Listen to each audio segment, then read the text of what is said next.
Agbára ń bẹ nínú ẹ̀jẹ̀ Jésù. Agbára ń bẹ nínú ẹ̀jẹ̀ rẹ̀. Agbára ń bẹ, agbára ń bẹ nínú ẹ̀jẹ̀ Jésù. Agbára ń bẹ nínú ẹ̀jẹ̀ rẹ̀.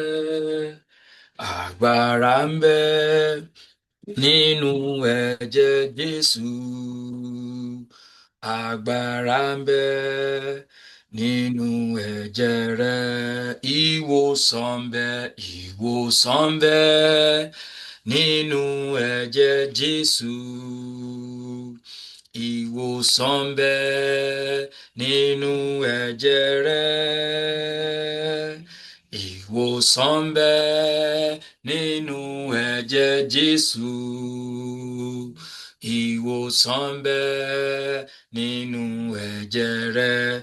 Ìṣẹ́gun ń bẹ, ìṣẹ́gun ń bẹ nínú ẹ̀jẹ̀ Jésù.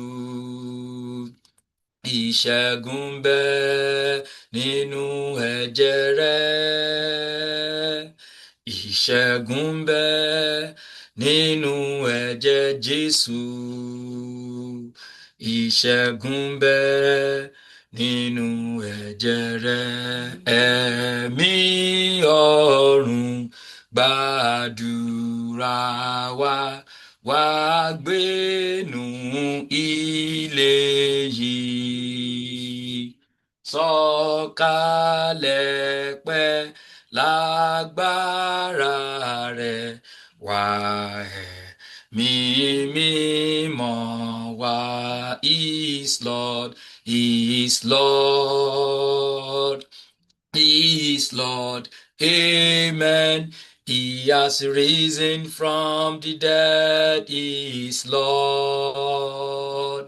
Every knee shall bow, every tongue confess that Jesus Christ is Lord. Ọba tó ń ṣohun tẹ́nìkan ò lè ṣe, orúkọ rẹ̀ ti nìyìn tó. Ọba tó ń ṣohun tẹ́nìkan ò lè ṣe, orúkọ rẹ̀ ti nìyìn tó. Olúwa, Olúwa, Olúwa wa, orúkọ rẹ̀ ti nìyìn tó ní gbogbo ayé. Orúkọ rẹ̀ ti nìyìn tó. Ti Olúwa nílẹ̀ àti ẹ̀kún rẹ̀, ayé àti gbogbo ohun tó tẹ̀dó sí inú rẹ̀. Nítorí tó fìdí rẹ̀ sọlẹ̀ ní orí òkun, ó sì gbé kalẹ̀ lórí àwọn òṣàn omi. Ta ni yóò gun orí òkè Olúwa lọ, tàbí ta ni yóò dúró níbi mímọ́ rẹ̀? Ẹni tó ní ọwọ́ mímọ́ àti àyà funfun, ẹni tí kò gbé ọkàn rẹ̀ sókè sí asán, tí kò sì búra ẹ̀tàn. Òun ni yóò rí ìbùkún gbà lọ́wọ́ Olúwa àti òdodo lọ́wọ́ Ọlọ́run ìgbàlà rẹ̀.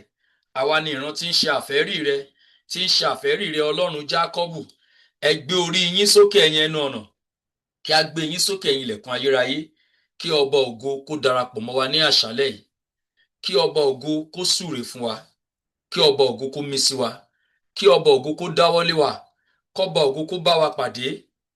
Èní ni 13th day of the Lenten period. Kí ọba ògo kó mí sí wa. Èní ni 2nd Monday nínú 7 Mondays of our Lenten period prayer. Kí ọba ògo kó gbọ́ àdúrà wa. Kí ọba ògo kó ṣojú rẹ̀ kó mọ́lẹ̀ sí wa lára. Kí ọwọ́ Ọlọ́run kó bà lé wa. Ta ni ọba ògo yìí? Olúwa tó le, tó sì ní agbára. Olúwa tó ní agbára ní ogun. Ẹ gbé orí yín sókè, ẹ̀yin ẹnu ọ̀nà, kí ẹ gbé wọn sókè, ẹ̀yin ilẹ̀kùn ayérayé.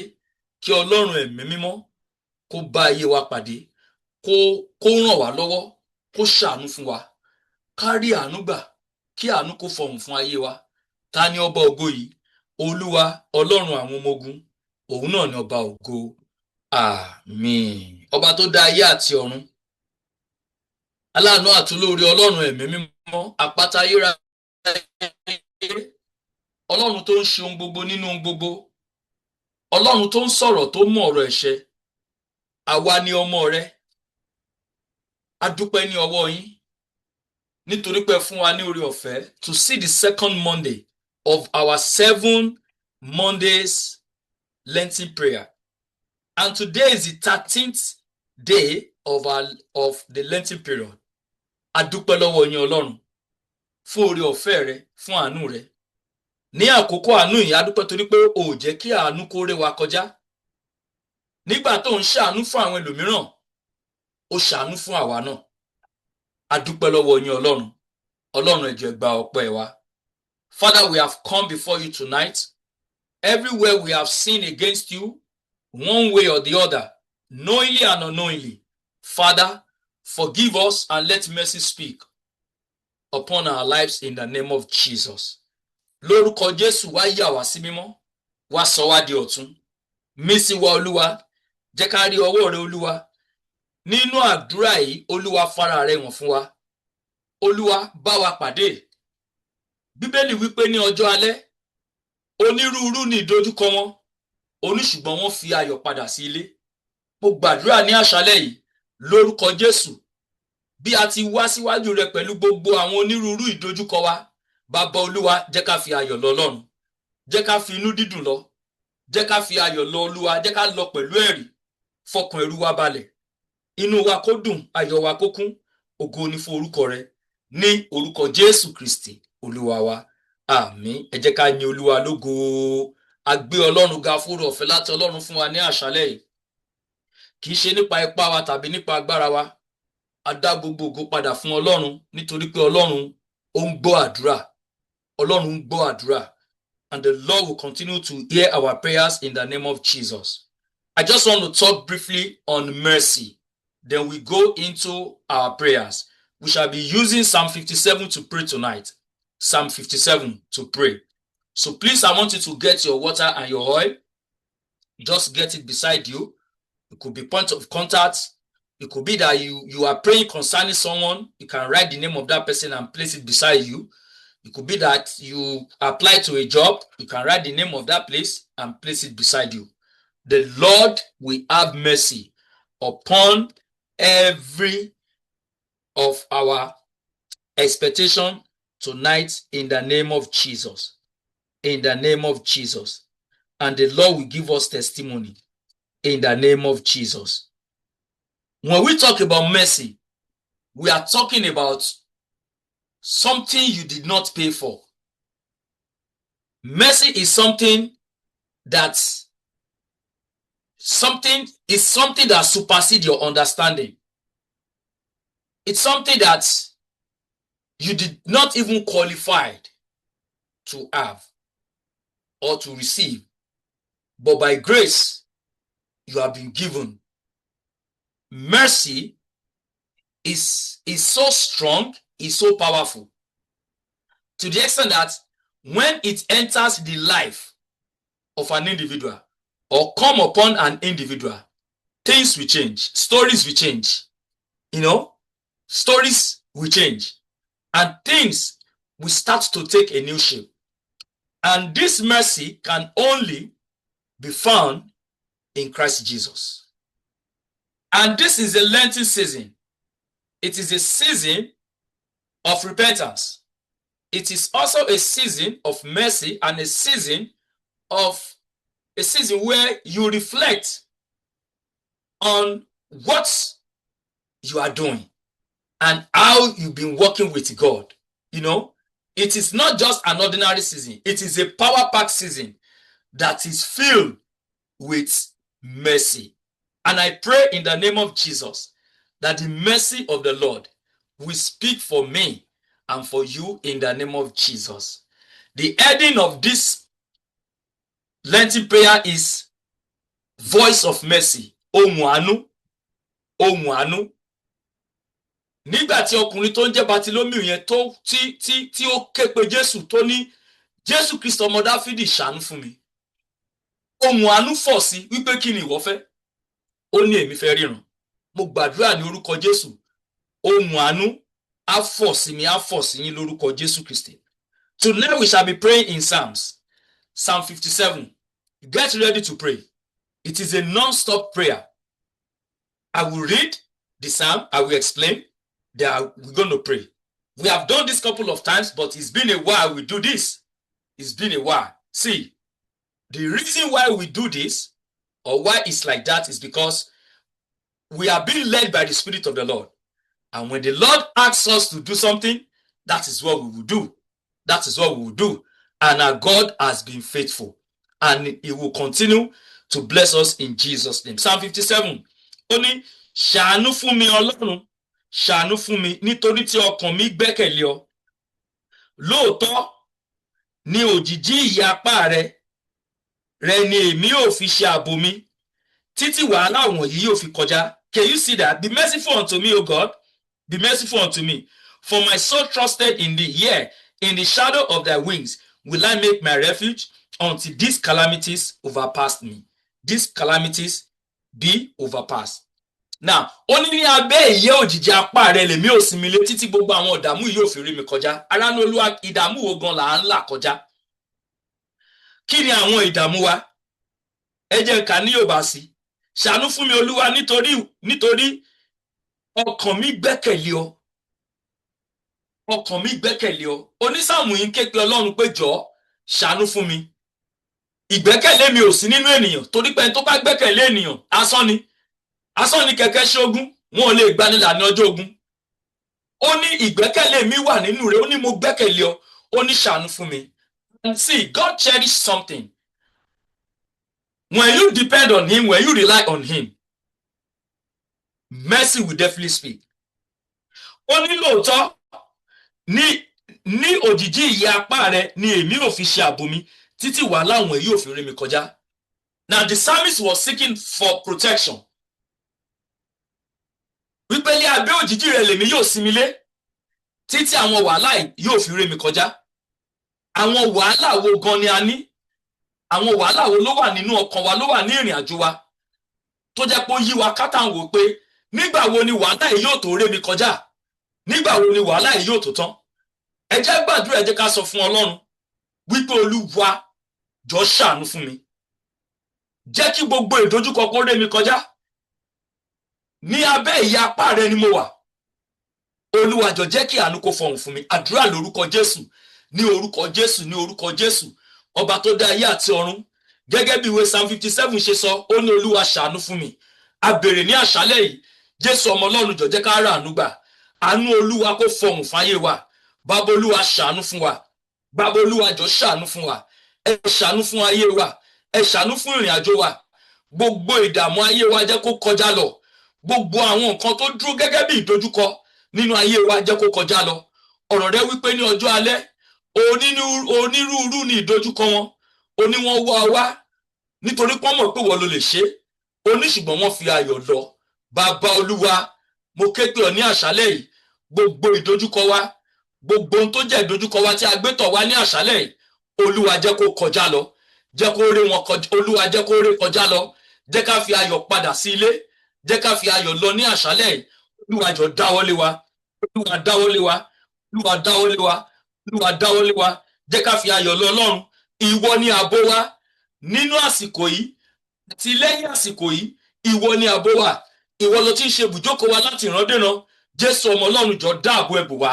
Olúwa jẹ́ kí àánú jẹ́ kó fọhùn ààbò sínú ayé wa. Olúwa jọ̀ọ́ pa wá mọ́. Ṣàánú fún wa Jésù ọmọ Ọlọ́run, ní orúkọ Jésù Kristi Olúwa wa. Ó sọ ní verse 1, èmi ò kígbe pé Olúwa ọ̀gá ògo sí Ọlọ́run tí ó ṣe ohun gbogbo fún mi. I will cry unto God most high, unto God that performeth all things for me. Èmi ò kígbe pé Olúwa. Ta ni wọ́n ń kígbe pé? Nínú wàhálà àti ìdààmú, nínú ìdojúkọ ta ló ń kígbe pé? When you have a situation, the first person you should call upon is God before you reach out to men. God. You need to invite God first into that situation to take charge. He will now lead you. Then you start looking for support, looking for help. But the first person that you need to call upon is God. Kígbe pé Olúwa ọ̀gá ògo sí Ọlọ́run mi tí ó ṣe ohun gbogbo fún mi. Ẹni tó ṣe ohun gbogbo. Ẹni tó ń ṣe ohun gbogbo nínú ohun gbogbo. Ẹ jẹ́ á gbàdúrà ká sọ fún Ọlọ́run wípé Olúwa, mo ké pè ọ́ ní àṣálẹ́ yìí. Olúwa dá mi lóhùn. Olúwa dá mi lóhùn. Olúwa dá mi lóhùn. Mi mọ̀ nǹkan tó ń ké pè Ọlọ́run fún. Mi ò mọ̀ nǹkan tó ń bá Ọlọ́run sọ̀rọ̀ lé lórí. Mo fẹ́ kó sọ fún ní àṣálẹ́ yìí wípé Olúwa, mo ké pè ọ́ ní àṣálẹ́ yìí. Olúwa dá mi lóhùn. I call upon you concerning this. concerning this. Father, answer me with speed. Father, answer me. Answer me, O Lord. Answer me, O Lord. Father, answer me. Father, answer me. I call upon you. Father, answer me. Olúwa gbóhùn mi. Ó ní gbóhùn mi nígbà tí mo bá ń pè ọ́ lẹ́yìn òdodo mi. Ẹ sọ pé Olúwa, mo kígbe pè ọ́ ní àṣálẹ́ yìí. Olúwa gbóhùn mi. Olúwa gbóhùn mi. Olúwa gbóhùn mi. Má jẹ́ ṣe lásán. Bàbá Olúwa gbóhùn mi. Bàbá Olúwa dáwọ́lé mi. Dáwọ́lé mi Olúwa. Wá gbóhùn mi bàbá òkè ọ̀run. Ohùn mi kó dọ́dọ̀ rẹ̀. Ohùn àánú jẹ́ kó fọ̀ sí mi. Ọlọ́run àwọn ọmọ ogun, ohùn àánú jẹ́ kó fọ̀ sí mi. Ohùn Olúwa darapọ̀ mọ́ ohùn mi. Olúwa gbọ́ ohùn mi. Olúwa gbọ́ ohùn mi. Mo kígbe pè ọ́ dá mi lóhùn ayọ̀ ní orúkọ Jésù Kristi Olúwa wa. Àmín. Ó sọ ní verse 3. Ó ránṣẹ́ láti ọ̀run wá, yóò sì gbà mí bí ẹni tí ń fẹ́ gbé mi mì tílẹ̀ ń kẹ́gàn mi. Ọlọ́run yóò rán àánú rẹ̀ àti òtítọ́ rẹ̀ jáde. He shall send from heaven and save me from the reproach of him that will swallow me up. God shall send forth his mercy and truth. Can you see that? He shall send from heaven and save me from the reproach. Ìtìjú tó fẹ́ gbé mi mì. Ìtìjú tó fẹ́ gbé mi mì. He said he will swallow them up. Ẹ já gbàdúrà ká sọ fún Ọlọ́run. Gbogbo ìtìjú tó fẹ́ borí mi Olúwa gbé wọn mì. Gbogbo ìtìjú tó fẹ́ borí ayé mi Olúwa gbé wọn mì. Gbogbo ìtìjú tó lórúkọ àti tí ò lórúkọ ní ìrìn àjò wà láyé mi Olúwa gbé wọn mì. Gbogbo tó fẹ́ mú ìtìjú wọnú ayé mi tó fẹ́ bọ́ mi sí òò tó fẹ́ dójú tì mí Olúwa gbé wọn mì. Father, swallow them up. Father, swallow them up in the name of Jesus. In the name of Jesus. He said he shall send from heaven and save me from the reproach. Sọ pé Olúwa, Olúwa dìde. Olúwa nawọ́ agbára láti ọ̀run kó gbà mí lọ́wọ́ gbogbo ìtìjú tó fẹ́ gbé mi mì. Gbogbo ìtìjú tó fẹ́ sọ ayé mi dìdàkudà. Gbogbo ìtìjú tó fẹ́ mú yẹ̀yẹ́ wọnú ayé mi. Olúwa nawọ́ agbára láti ọ̀run kó gbé wọn mì. Olúwa gbé wọn mì. Ẹ gbé ìtìjú ayé mi mì. Father, swallow up my reproach in the name of Jesus. Whatever the reproach may be, whatever the name it may bear, Father, Lord, swallow them up. Swallow them up.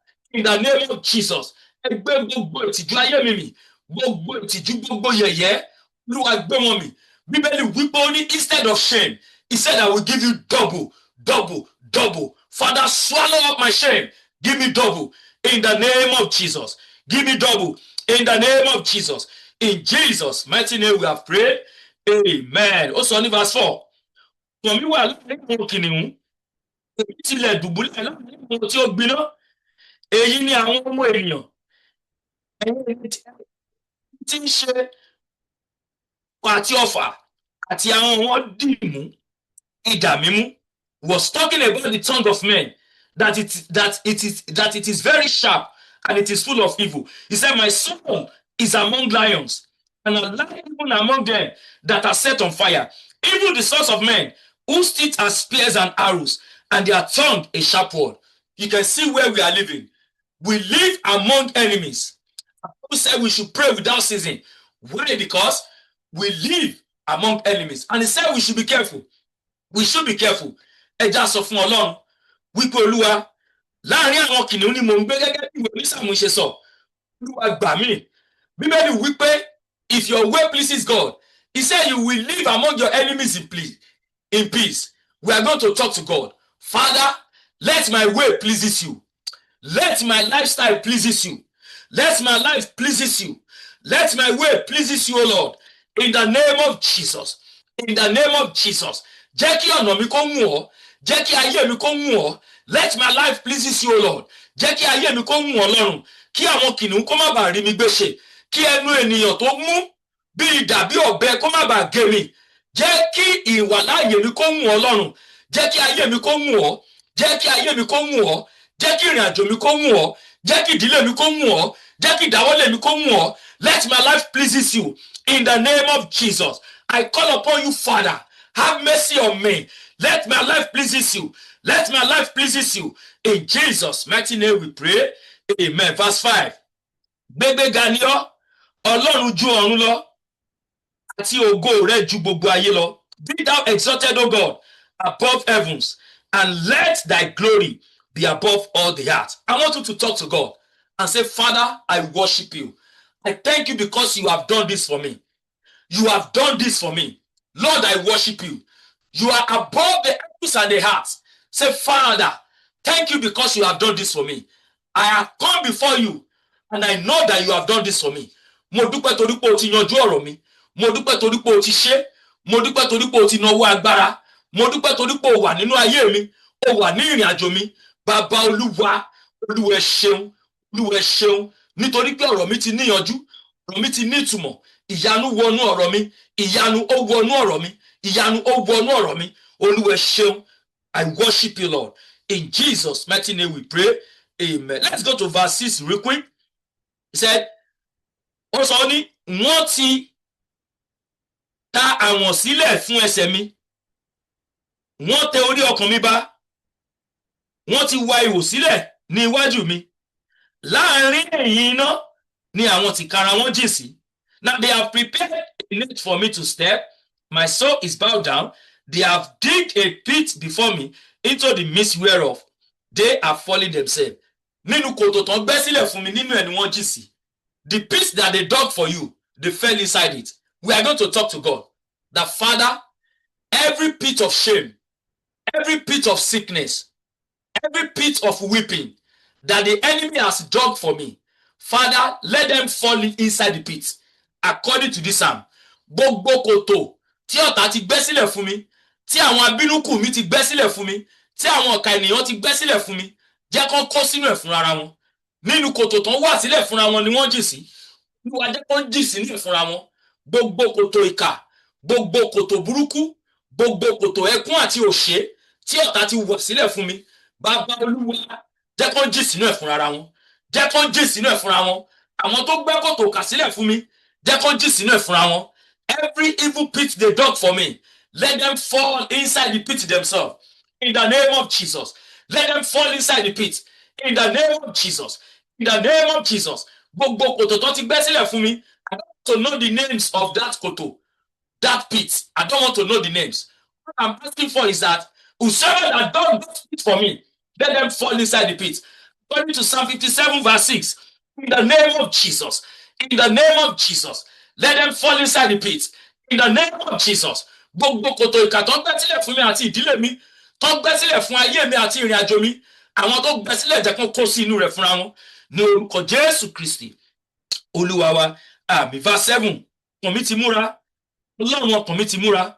Èmi ò kọrin, èmi ò sì máa kọrin sí Olúwa. My heart is fixed. Oh God, my heart is fixed, and I will sing and praise you. Your heart is fixed to praise the Lord.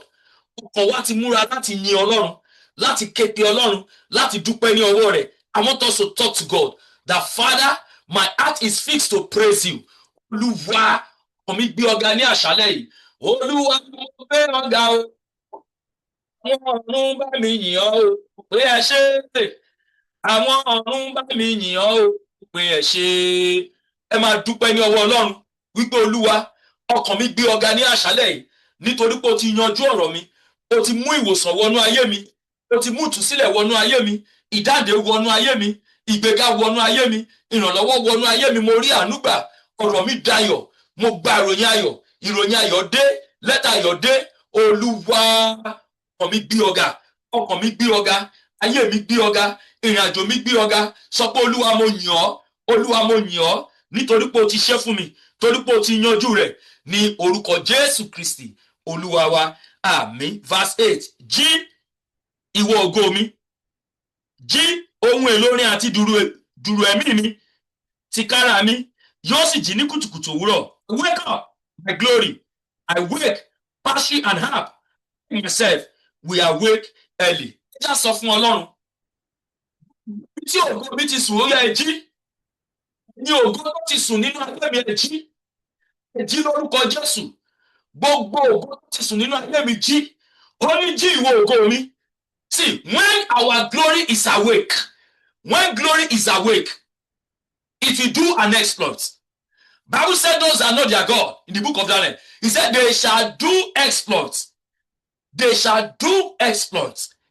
Ẹ sọ pé ìwọ ògo mi jí, gbé agbára wọ̀. Ògo mi jí, gbé agbára wọ̀. ògo mi jí, gbé agbára wọ̀. Ògo ìdílé mi jí, gbé agbára wọ̀. Ògo ìrìnàjò mi jí, gbé agbára wọ̀. Ògo ìpè àti iṣẹ́ ìránṣẹ́ mi jí, gbé agbára wọ̀. Ògo ìdílé mi jí, gbé agbára wọ̀. Ẹ bá Ọlọ́run sọ̀rọ̀. Gbogbo ògo tó ti sùn, ó yẹ jí lórúkọ Jésù. Jí agbára wọ̀. Ògo mi jí, gbé agbára wọ̀. Ògo mi jí, gbé agbára wọ̀. Ògo ìdílé mi jí, gbé agbára wọ̀. Ògo ìrìnàjò mi, ìdáwọ́lé mi jí, gbé agbára wọ̀. Ògo mi jí, gbé agbára wọ̀. Ẹ sọ fún Ọlọ́run, gbogbo ibi tó ti rẹ̀ mí, mo gba agbára lónìí. Bíbélì wípé bí wọ́n bá bẹ̀rẹ̀ sí lọ́jọ́ ìpọ́njú, ó ní agbára òkè nǹkan. Ẹ gbàdúrà sọ fún Ọlọ́run, mo gba agbára lónìí. I receive strength. I receive grace to forge ahead in this journey. I will not be weary. I will not be tired. In the name of Jesus.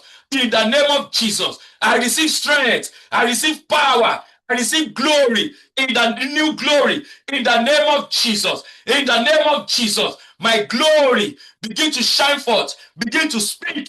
Begin to work wonders. Begin to do wonders. In Jesus' mighty name, we have prayed. Amen. Verse 9. Èmi ò máa yin Olúwa. Olúwa láàrin àwọn ènìyàn. Èmi ò sì máa kọrin sí ọ láàrin àwọn orílẹ̀-èdè. I will praise thee, O Lord, among the people.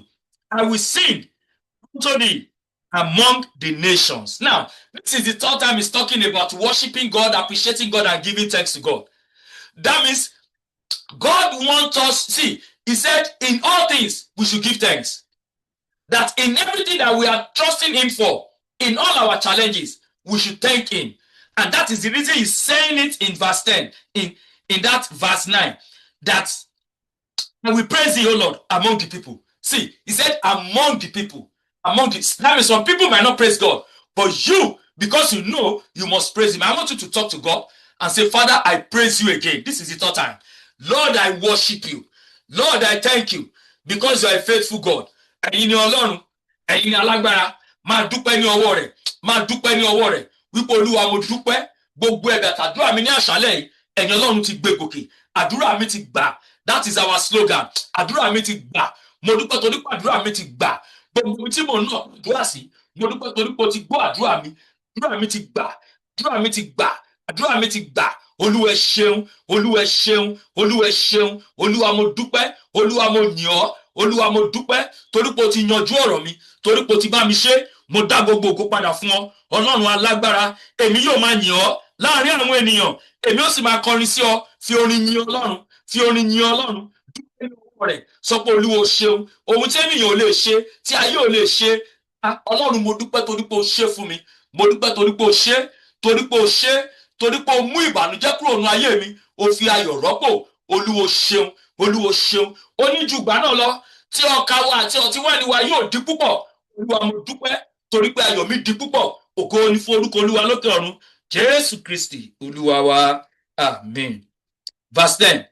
Nítorí àánú rẹ pọ̀ dé ọ̀run àti òtítọ́ rẹ dé àwọn sánmọ̀. Can you see that? For thy mercy is great unto heaven and thy truth unto the clouds. Can you see?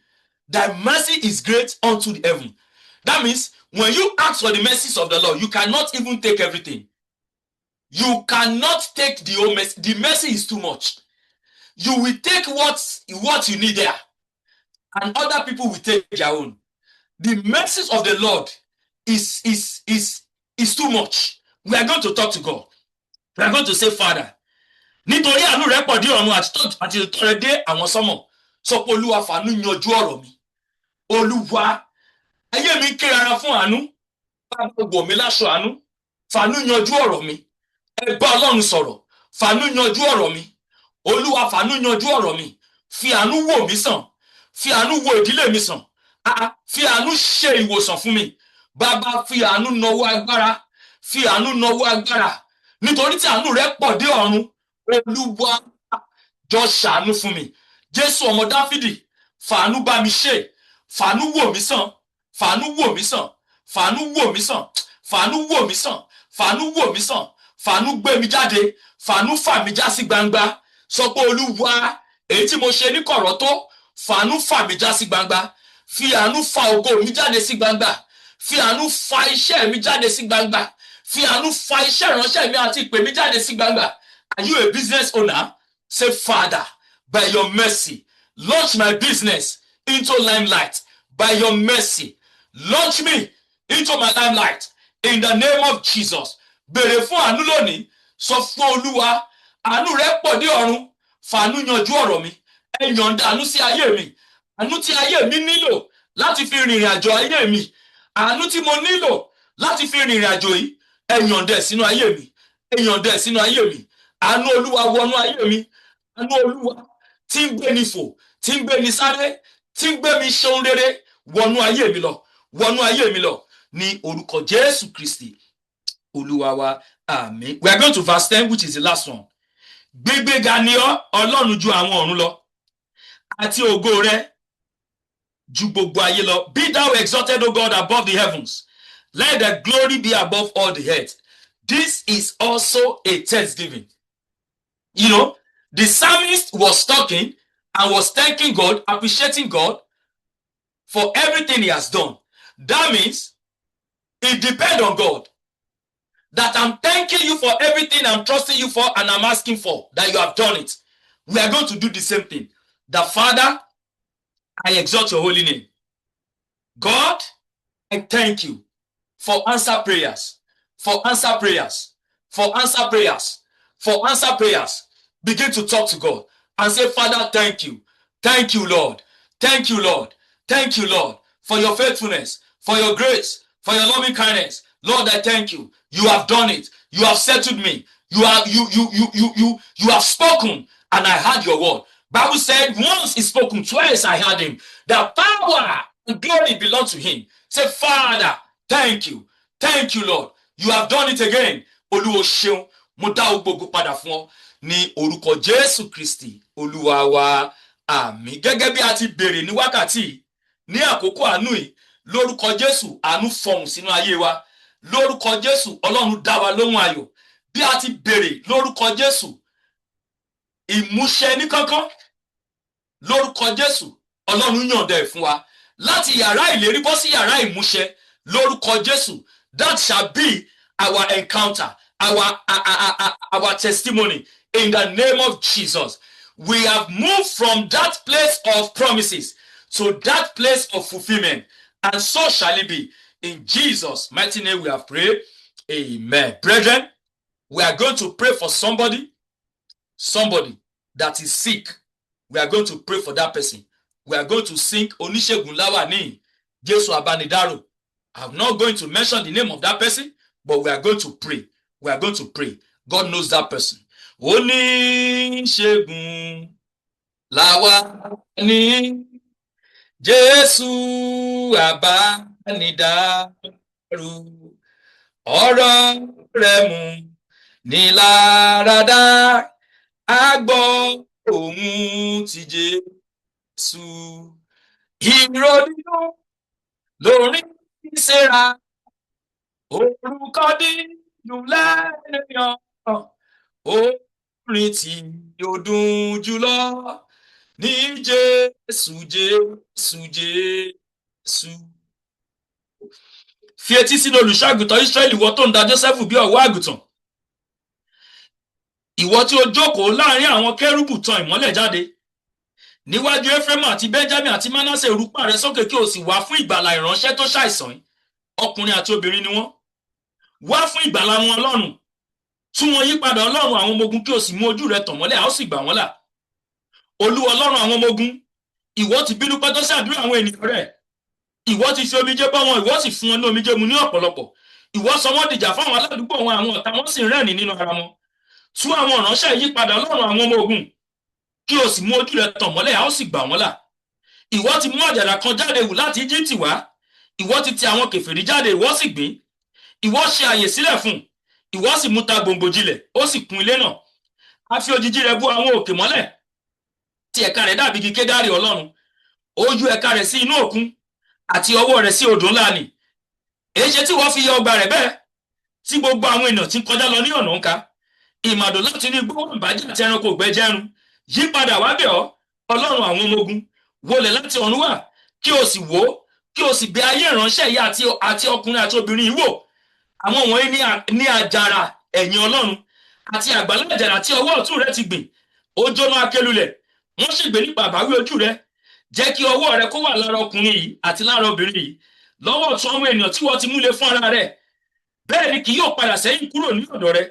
Tún yí padà Ọlọ́run àwọn ọmọ ogun, mú ojú rẹ tan ìmọ́lẹ̀, a ó sì gbà wọ́n là. Àmín. A ó gbàdúrà, a ó sọ fún Ọlọ́run pé àwọn ìránṣẹ́ tí a fi orúkọ wọn ránṣẹ́ síwájú yìí, ọkùnrin àti obìnrin ni wọ́n, tí wọ́n ṣe àìsàn pé kọ́lọ́run kó jọ kó wò wọ́n sàn.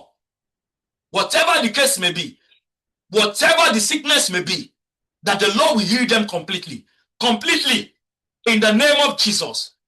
These people, they go out, they do their daily tasks and everything, but they need the healing of the Most High God. They need the hand of the Lord. They need God's intervention. We are going to talk to God that Father heal them. Olúwa wò wọ́n sàn, Olúwa wá wọn rí. Ìwọ ló wá àkẹ́rí ní Jọ́dánì. Bàbá Olúwa, ó mọ bí tí àwọn ìránṣẹ́ wà ní wákàtí. Olúwa wá wọn rí kó wò wọ́n sàn. Àdúrà lórúkọ Jésù, ní orúkọ Jésù, ní orúkọ Jésù. A fi àwọn ìránṣẹ́kùnrin àti ìránṣẹ́bìnrin ilé yín lọ́wọ́. Olúwa wò wọ́n sàn, Olúwa wò wọ́n sàn. Wò àwọn ìránṣẹ́ rẹ̀ sàn, Olúwa, fún wọn ní àlàáfíà. Irú àìsàn yòówù kówù tó lè wà ní àgọ́ ara wọn, Olúwa jọ mú kúrò. Olúwa fún wọn ní ìwòsàn. Gbogbo ìmàdò nínú ọgbà àjàrà wọn, Olúwa fọwọ́ iná tì wọ́n jáde. Olúwa bójú wọlẹ̀, bẹ̀ ayé wọn wò, bẹ̀ ọgbà àjàrà wọn wò, bẹ̀ àgọ́ ara wọn wò, kó ṣe ìwòsàn fún wọn ní ìwòsàn. Ọlọ́run ṣe àṣepé ìwòsàn fún wọn. Bàbá Olúwa dáwọ́lé wọn. Ogun tí ẹ ti ṣẹ́ yìí lórúkọ Jésù kò ní gbérí mọ́. Lórúkọ Jésù, you have given them victory and it is permanent in the name of Jesus. We that we are praying this prayer, you have given us victory as well, and it is permanent in the name of Jesus. Father, we thank you for answer prayers. In Jesus' mighty name we pray. Amen. Silent prayer.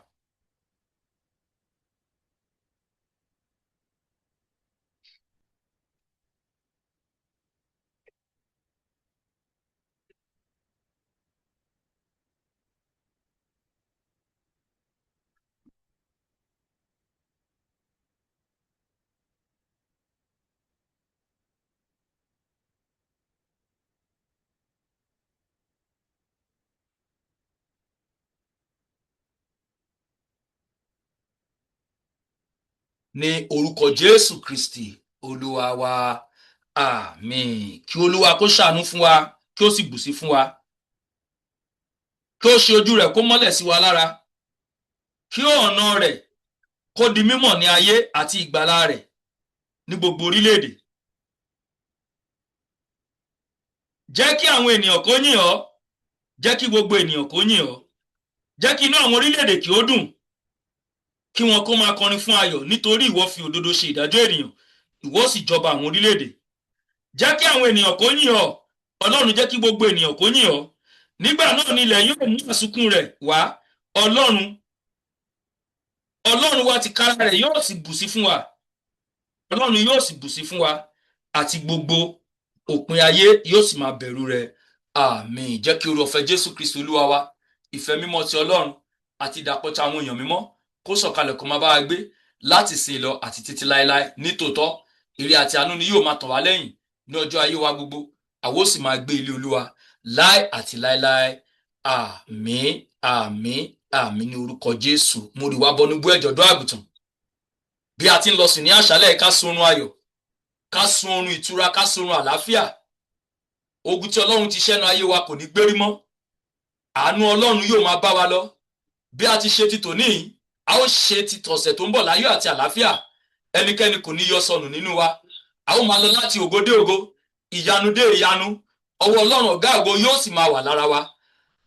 Àánú rẹ̀, orí ọ̀fẹ́ rẹ̀, ojú rere rẹ̀ yóò máa bá wa lọ láti sí lọ àti títí láéláé. Àmín, àmín, àmín ní orúkọ Jésù. Ẹ̀yin Olúwa lógo, ẹ̀yin Olúwa lógo, ẹ̀yin Olúwa lógo. God bless you everyone. Say to yourself, my prayers are answered. Àdúrà mi ti gbà. God bless you all. Have a blessed night rest, and the Lord will strengthen you in the name of Jesus. Good night, everyone.